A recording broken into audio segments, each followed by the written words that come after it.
And I want to read a really short passage from a book called Tales of the Magic Monastery. Tim used to read sections of this book. It's by Theofane, the monk. He's a Christian monastic, and I think he's actually chosen because of his desert tradition to remain anonymous. I think they only just use the first name, and the first name is given to them, kind of like in our Buddhist tradition, right? The name is given to you, so you'd have a really hard time tracking this person down. But he wrote a neat little book that are kind of like contemporary koans. They kind of have that feel, to me anyway, called Tales of the Magic Monastery. And so this one goes this way. Some of you have heard this before. I asked each of the monks that I met this question: what great blunder have you made? That's a great question, by the way. Later, when we're talking outside we're having tea later, you guys, and you're meeting your friend, oh, hi, I'm Carrie, and welcome to Zen Center. I've been hanging out here a long time. What great blunder have you made? I'm just trying to get to know you. That is an icebreaker, though. Wow, if you really trusted that would be met with no judgment, you'd say, oh, the list is so long. I thought you could eat paste, and so I started eating paste when I was in first grade. Okay. I sidetracked myself again. What great blunder have you made? I'm just like, wow, welcome to the monastery, dude. No wonder no one hung out with you during dinner. One of them answered, there was a stone in my room, and I did not love it. Damn, right? Like, wow, that is a good icebreaker, actually. Now we're having a really good conversation. There was a stone in my room, and I did not love it. What do you mean? I don't understand. You didn't love a stone? I just didn't love it. I was close to redeeming the whole world, but I looked down on that stone. I'm just like, oh man, I can just feel that. Suffering is Buddhism's central project. Suffering is Buddhism's central project, and our ideas about suffering alone will not heal. Suffering is Buddhism's central project, and our suffering is stored in our cells. It is stored in our planet. It is stored in our aching hearts, and it is also stored in our minds. Our suffering is stored everywhere. So the healing must be everywhere, too. That makes sense. The healing must be vast and include our ideas, but it also must include our hearts, our bodies, our memories, our families, our blood enemies. We must love every stone, or all is lost.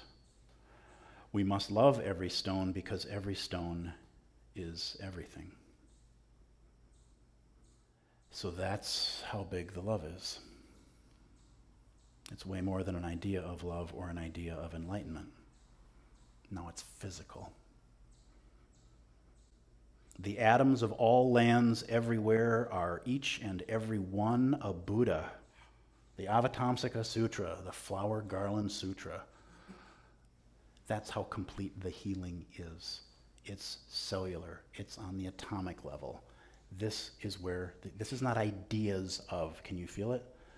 I mean, what I love about that passage, whether we take that literally or metaphorically, is your body is made of molecules, and those molecules are made of atoms. We all know that because we're all scientific and we're all clever, right? And this thing that's 1,000 years old or however old it is, saying, okay, so each of those atoms is a Buddha.